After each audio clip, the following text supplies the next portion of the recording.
Shocking video that some say sullied the memory of North Alabama's rest stop rocket.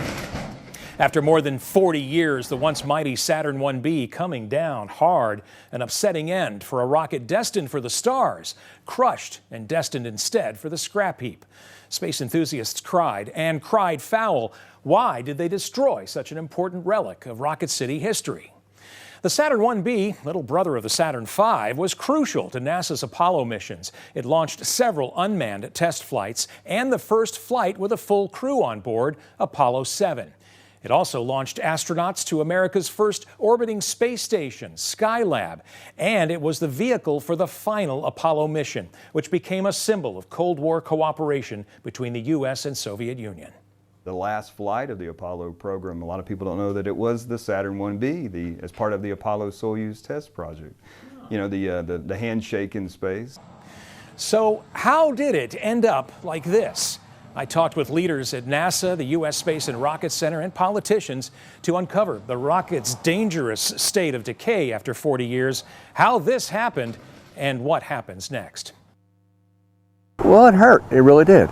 Larry Sorter speaks for a lot of space fans who were shocked and saddened to see Alabama's once proud rest stop rocket come to such a sad end. With good maintenance, I don't see why the Saturn 1B at our tourist center here had to be taken down. More on that in a moment. Quick backstory. Our Saturn 1B was NASA surplus stock from the late 60s. The vehicle we have seen under development was planned to follow this concept. Owned by the Marshall Space Flight Center, it was loaned to the U.S. Space and Rocket Center for display in the late 70s. They set it up at a new Welcome Center rest area along southbound I-65 near Ardmore, a nearly 200-foot-tall symbol of the burgeoning aerospace industry taking hold in the deep red clay of North Alabama. And it worked. We would picnic under the rocket when I was a child. State Representative Andy Witt loved the rocket and all it stood for. You know, it's more than cotton fields here. And when you pulled in across the state of Alabama, the state line, and you saw that rocket, children began asking questions. They wanted to know more about it. He led the charge to leave it up, to fix it up, and to follow up when it was finally decided it had to come down. Tragic in the end, but not at all unexpected by those who built the rocket. Acting Director of Marshall Space Flight Center, Joseph Pelfrey, says he understands the passion and pride that the Saturn 1B represented for the community. But our legacy is our people. It's the people that have worked on these missions, that have poured their expertise, that have given their family time.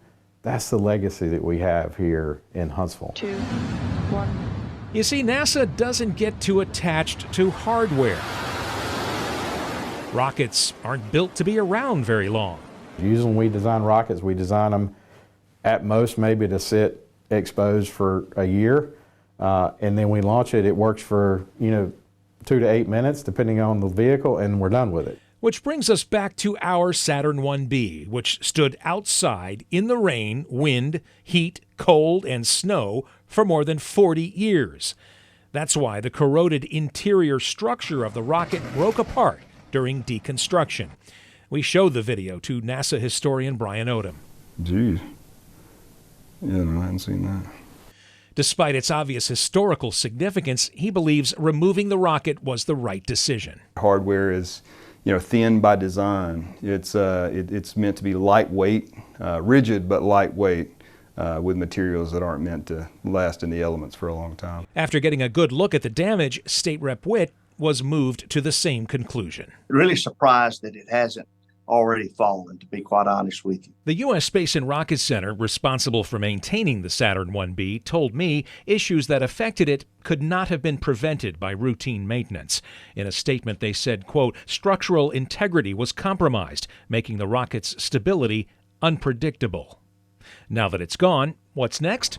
Well, for fans like Larry Sorter, it's got to be another rocket. Everybody can identify with it. Even the janitor can say, yeah, I took care of the building where all the engineers worked that did this. Representative Witt says replacing the rocket is a top priority. $2 million has already been set aside to design and build a full-scale replica. That will stand the test of time and again, become the welcome back to Alabama that the other rocket was. What's left of the Saturn 1B is at a secured site on Redstone Arsenal. NASA would not allow our cameras back there. We're told 8 engines were salvaged along with the service module. The plan is to refurbish them and make them available as artifacts for display. For more details on this story, a look at the damage, extensive interviews, and more, check out waytv.com/more.